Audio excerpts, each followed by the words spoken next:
Hey guys, one of those things that, do for a New Year's resolution this year was to make a battle report once a month, about combat patrol-ish size in terms of 40k, Age of Sigmar and that. So this is the first one I'm doing, and it's going in by the skin of its teeth, and it's a combat patrol matchup between the Tau Empire, specifically the Tau Sept, and the Ultramarines. So let's get into it and see exactly how it went.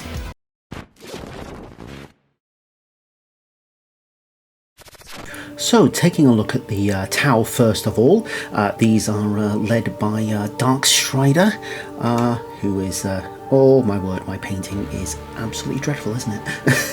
It always looks worse when you tend to get it up close here. So he is armed with Shade, his distinct weapon there resembling a pulse carbine, and he also has a marker light. He gives them the structural analyzer command ability, so during the command phase you can select a core unit within 6 inches of him and give that add that +1 to the attack wound rolls.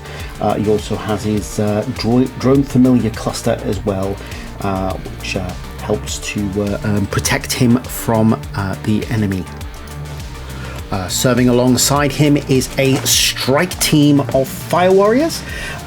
These are 10 fire warriors, all armed with pulse rifles, and we have the Chassoul there in the front. Again, painting looks awful, doesn't it? But there's 10 of them, and they're going to deal with, they're a long-range unit there, and they have some accompanying drones. They have a support turret with missiles there, and a gun drone and a shield drone to add some protection. Next up, we have a stealth battlesuit team. The Shrazvray, I am butchering that, has a fusion blaster. The other two obviously blast cannons, and they are accompanied by a gun drone and a marker light drone. And moving on, we have a Pathfinder team. I actually really like Pathfinders. I kind of wish they were troops, but I understand why they're not. You have one rail rifle in there, as well as two of the ion rifles as well, and yeah, they're all armed with the rest are armed with carbines and marker lights, and they are accompanied by their 3 special drones. We have the recon drone, we have the what are the other two called again? The grav inhibitor drone and the pulse accelerator drone, so they are always going to be quite fun to use. And finally, we have a Piranha armed with a fusion blaster, the Piranha fusion blaster, and with 2 gun drones as well. So that's the Tau. So let's take a look at the Ultramarines now. A lot smaller in terms of army size, led by Uriel Ventris. Well, my paint job doesn't seem so bad on him this time. This is my first time using him in game. In fact, this will be the first time using the Ultramarines, my Primaris Ultramarines, at all. I do play Ultramarines in Horus Heresy, but obviously that's quite a different game to this one. So Uriel Ventris has crossed the Rubicon Primaris and is the leader of the 4th company, from which all of the Ultramarines hail. Here we have an intercessor squad armed with the standard bolt rifle. The sergeant there is from he was the 30th anniversary, one of the 30th anniversary of something, of a Space Marine sergeant that wasn't, he got a power sword. That's basically the only difference in him. He's an interesting model, but yeah, he's just a different model. Thought I'd use him. I got him in a swag bag from the London GT when it was less said about that, the better. Oh my word. Oh, photos. Oh, I still need to learn to use this camera properly. It's all blurry, but that's a suppressor squad with their accelerator autocannon. So, be better at photos, Michael. And finally, we have a Redemptor Dreadnought. This is the easy to build version, armed with the heavy onslaught Gatling cannon and the flamer and the missile launcher there. So hopefully that'll do something interesting in the game. And that is the Ultramarines, a lot smaller in terms of army size than the Tau. So, to set up the game, we're using the open war cards, just because this is the simplest for me to do. We have a deployment zone with the zones in triangles there, with a 12 by 12 gap in the middle. The mission is standoff, so we've got one objective marker in the center, one in each deployment zone, and the scores are 3 points if you control the objective marker in your opponent's zone, 2 points for the one in the center, and 1 point for the one in your own deployment zone. The twist is Cyclone, which deducts 1 from the strength of attacks if the target is more than 18 inches away. So that's going to disadvantage the Tau a little bit, potentially.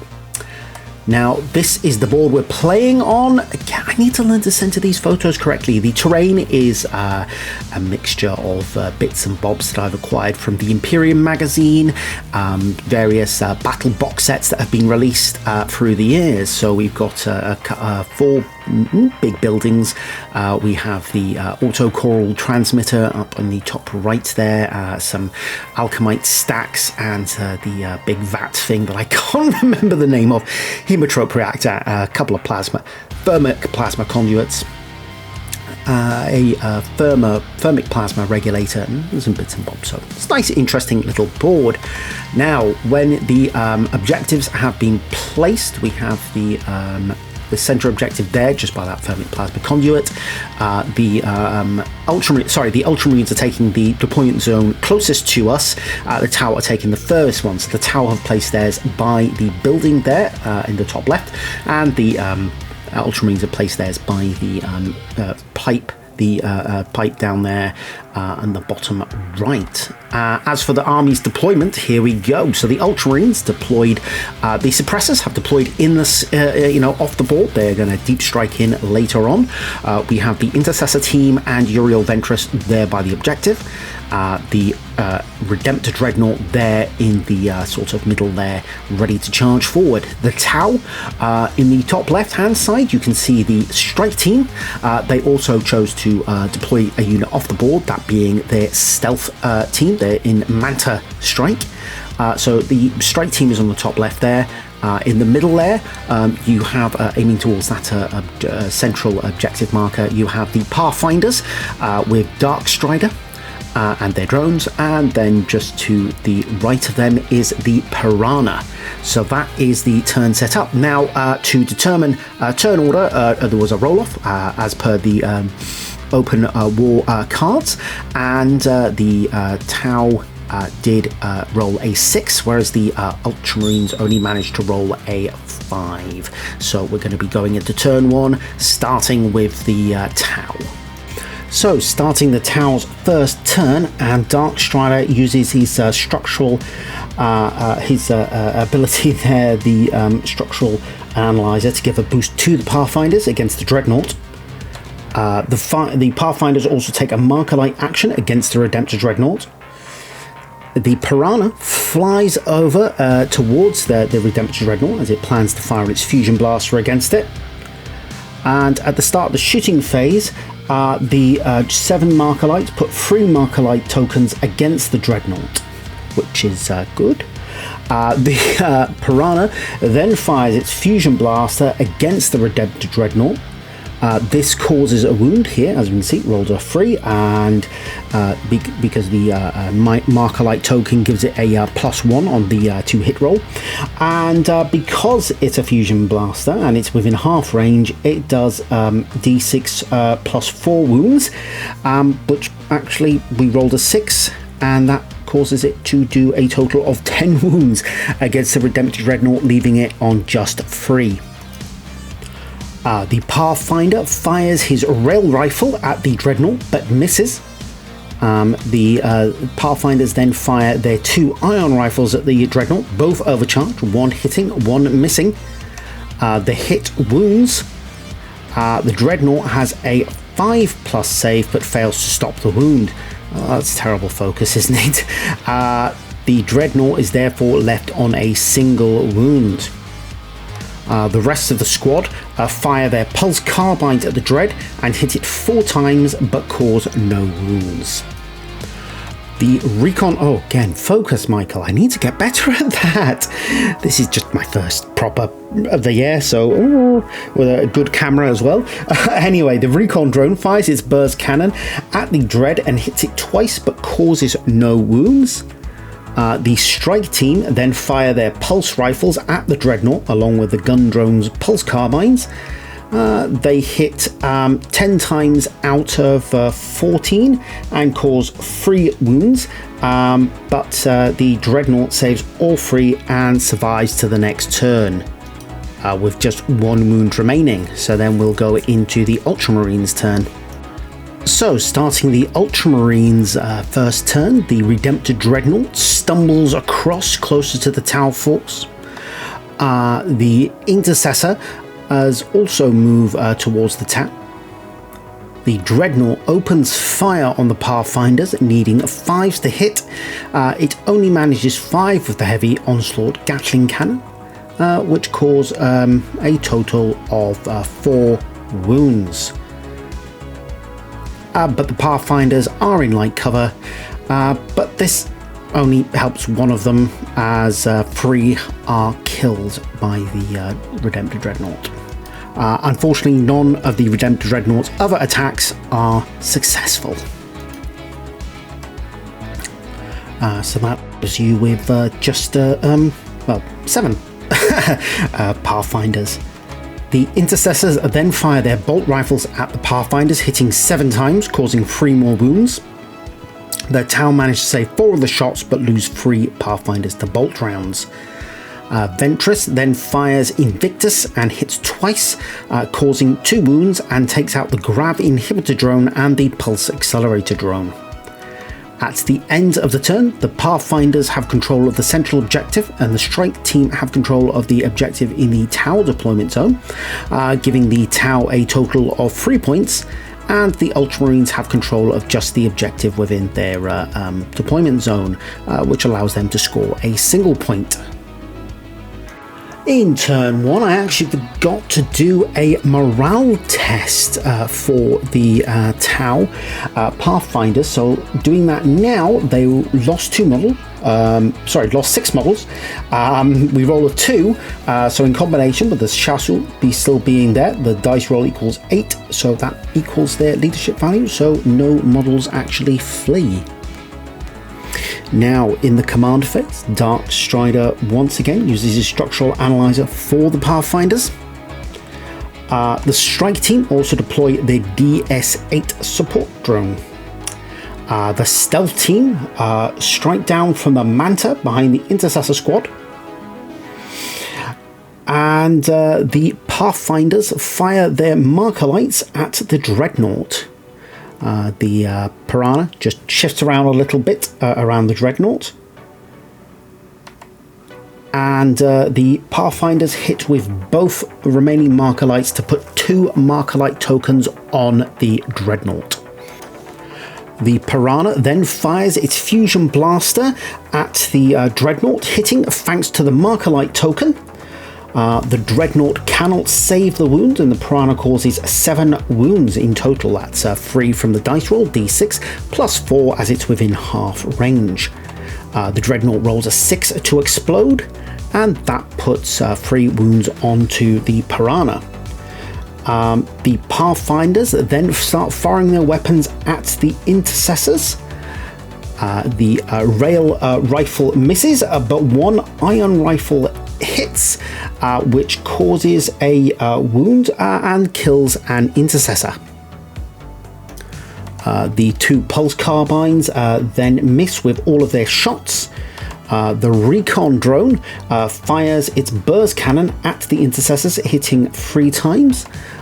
This causes 3 wounds, but the Marines save all of them. The strike team over here then fire all of their pulse rifles at the intercessors at -1 strength, being over 18 inches away thanks to the rules of the mission, and hit 4 times, wounding once. But the Ultramarine manages to save the wound. The DS-8 support turret then fires its smart missile system and hits 3 times, causing a single wound, which the Ultramarine saves. The stealth team then decide to fire their weapons at the intercessors. The fusion blaster strikes first and misses. The burst cannons, however, hit 7 times, causing a total of 6 wounds, which kills a single intercessor. The gun drone then fires but misses both shots, and the intercessors manage to pass their morale test. Moving on to the Ultramarines' second turn, the suppressors arrive on the field in location to try and take out either the Pathfinders or strike team. The intercessors decide to turn and take on the stealth team. The suppressors open fire on the strike team, hitting them 8 times. This causes 1 fire warrior to, well, 8 times there, as you can see. This causes 1 fire warrior to die as a shield drone takes the hit from one of the suppressors, and it saves it with its invulnerable save, as they manage to put a total of 4 wounds, as you can see from the dice rolls here on them. The intercessors then open fire on the stealth team, hitting them 3 times and wounding 3 times. The stealth suits manage to save all 3 wounds, however. Ventris then opens fire and causes 1 wound, which the suit fails to save, killing a chasseur, leaving them there.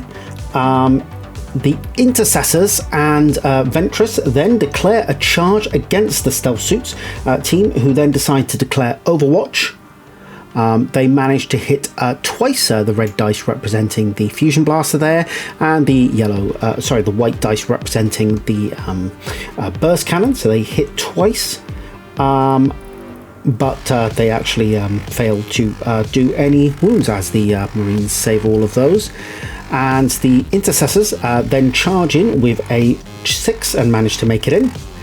And this is followed by Ventris, who manages to make it in on a 9.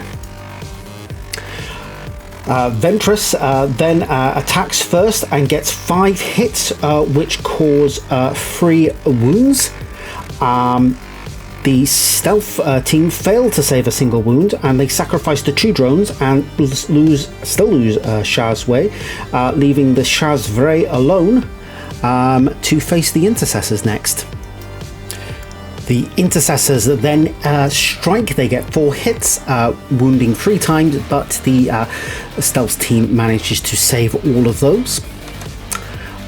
The sergeant then hits with his power sword, scoring 1 hit, which the Chazray fails to defend against, and he takes a wound from the power sword.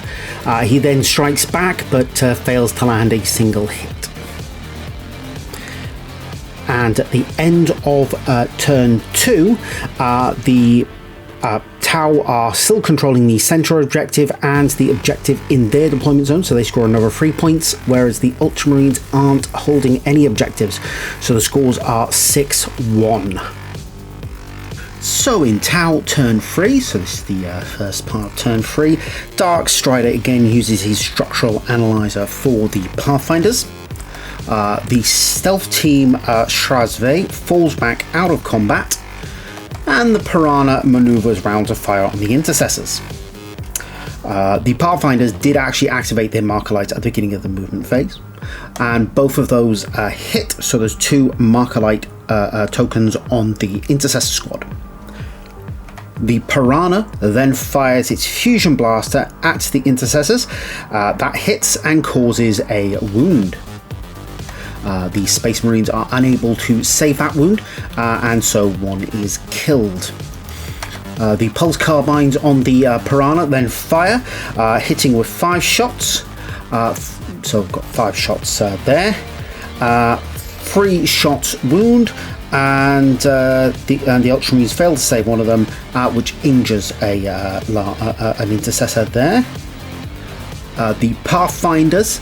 We got fire at the Pathfinders fire at the Ultramarines. The rail rifle hits and kills the injured Marine. As you can see there, just one intercessor left, and that's the Sergeant. The Iron Rifles hit 4 times and cause 4 wounds. I think this is the wound roll here. And the Ultramarines, unfortunately, only saved one of those. So the Sergeant fails to save those and is sadly killed.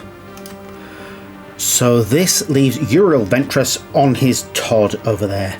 Now, because the Pathfinders here declared all their shots against the Intercessors, they can't continue to shoot. They've got basically 2 marker lights, carbines left and a recon drone, but they can't fire because they didn't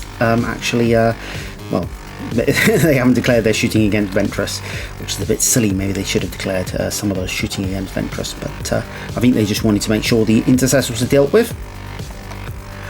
So over here we have the strike team who are going to shoot on the against the suppressors. They managed to score, they've got 9 of them there, so there's 18 shots. They managed to score 11 hits, of which 9 wound.